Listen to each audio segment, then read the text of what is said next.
Have you ever found yourself lying awake at night, your mind racing with 1,000 different what-ifs? Or maybe you feel a constant, low-level hum of anxiety throughout your day, worrying about work, your family, the future, or even things you said last week. If this sounds familiar, I want you to know you're not alone. So many of us are struggling with worry, and it can feel overwhelming. Today we're going to talk about why we worry so much and, more importantly, what we can actually do about it. This isn't about finding a magic cure, but about understanding our minds and finding practical, realistic ways to feel a little more at peace. First, let's get one thing straight. Worry is a completely normal human emotion. Our brains are actually designed to worry. Think of it like a built-in alarm system. Thousands of years ago, our ancestors needed this system to survive. Worrying about a strange noise in the bushes could mean the difference between escaping a predator or becoming its dinner. This fight or flight response was essential. The problem is, in our modern world, that alarm system has become a bit too sensitive. It goes off not just for real, immediate dangers, but for deadlines at work, a difficult conversation we need to have, or even just seeing a news headline. Our brain can't always tell the difference between a real threat and a perceived one.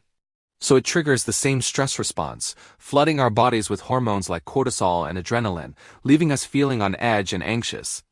The first step to managing worry is simply to acknowledge this. Your brain isn't broken. It's just trying to protect you, even when it doesn't need to. So, why do some of us seem to get stuck in these worry loops more than others?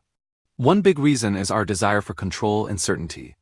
We live in a world that is inherently unpredictable. We can't know for sure what will happen tomorrow, next week, or next year. For people who worry a lot, this uncertainty can feel incredibly threatening. Worrying can create a false sense of control.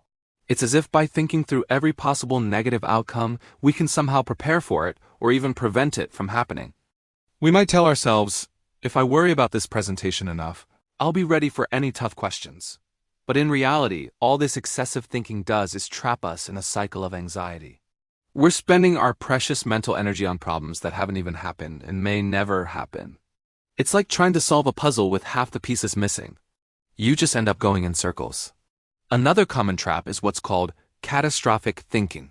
This is when our minds jump to the absolute worst-case scenario. You make a small mistake at work, and your brain immediately fast-forwards to, I'm going to get fired. I'll lose my home, and my life will be ruined. It sounds dramatic when you say it out loud, but in the moment it feels incredibly real. This type of thinking is a cognitive distortion, a habit of thought that twists our perception of reality. It's like looking at the world through a pair of glasses that makes everything seem much more dangerous and negative than it actually is. This often happens because our past experiences have taught us to expect the worst. Or perhaps we're just exhausted, and when we're tired, our minds are more likely to fall into these negative patterns. Recognizing when you're catastrophizing is a huge step. It allows you to pause and ask yourself, okay, that's the worst-case scenario. What's a more likely or realistic outcome? Now let's move from the why to the how. How can we start to untangle ourselves from these cycles of worry? The first strategy is to practice mindfulness and get grounded in the present moment.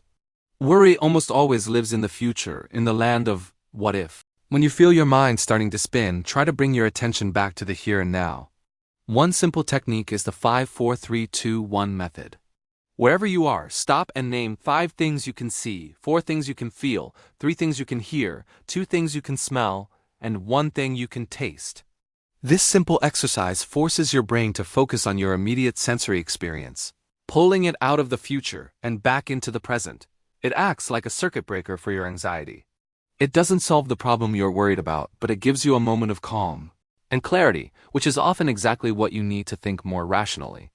Another powerful tool is to schedule your worry. This might sound strange, but hear me out. Instead of letting worry interrupt your day whenever it wants, set aside a specific time, say 15 minutes every evening, as your designated worry time.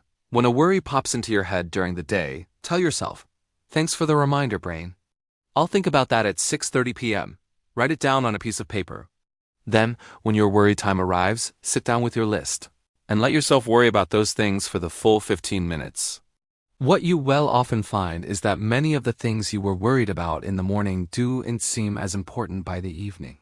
For the worries that still feel valid, you can use that time to brainstorm actual, practical solutions. This technique helps you contain your worry instead of letting it run your life. It puts you back in the driver's seat. Let's talk about challenging your worried thoughts. Our thoughts are not facts. Just because you think something doesn't make it true.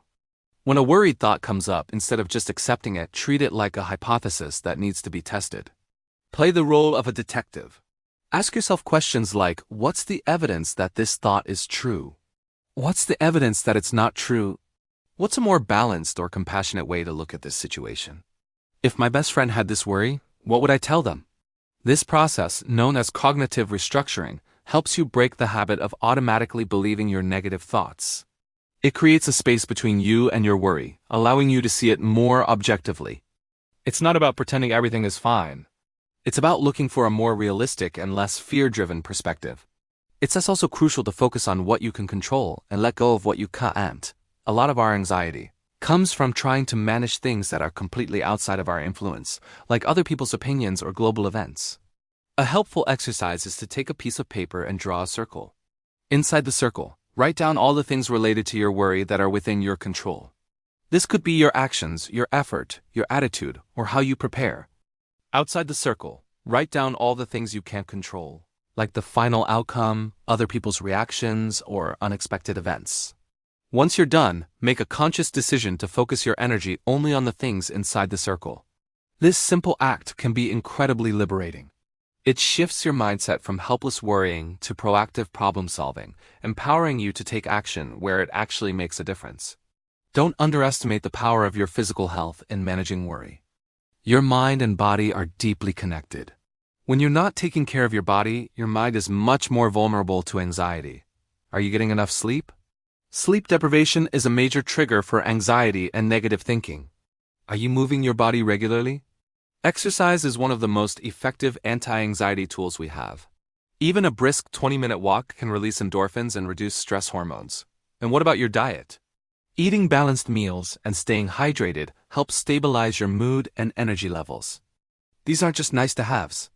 They are fundamental pillars of mental well-being. Making small, consistent improvements in these areas can have a massive impact on your ability to cope with worry. Finally, a very important part of this journey is to be kind to yourself. Learning to manage worry is a skill, and like any skill, it takes time and practice. There will be days when you feel like you're making great progress, and there will be days when you fall back into old habits. That's okay. It's part of the process. The goal isn't to eliminate worry completely, because that's impossible. The goal is to change your relationship with it, to see it for what it is, just a thought, an overactive alarm system, and to not let it control your life. Treat yourself with the same compassion and patience you would offer a friend who is struggling. Celebrate the small wins and don't beat yourself up for the setbacks. Remember, understanding why you worry is the first step. Your brain is trying to protect you, but you can learn to teach it that you're safe. You can learn to ground yourself in the present, challenge your negative thoughts, focus on what you can control, and take care of your physical and emotional needs.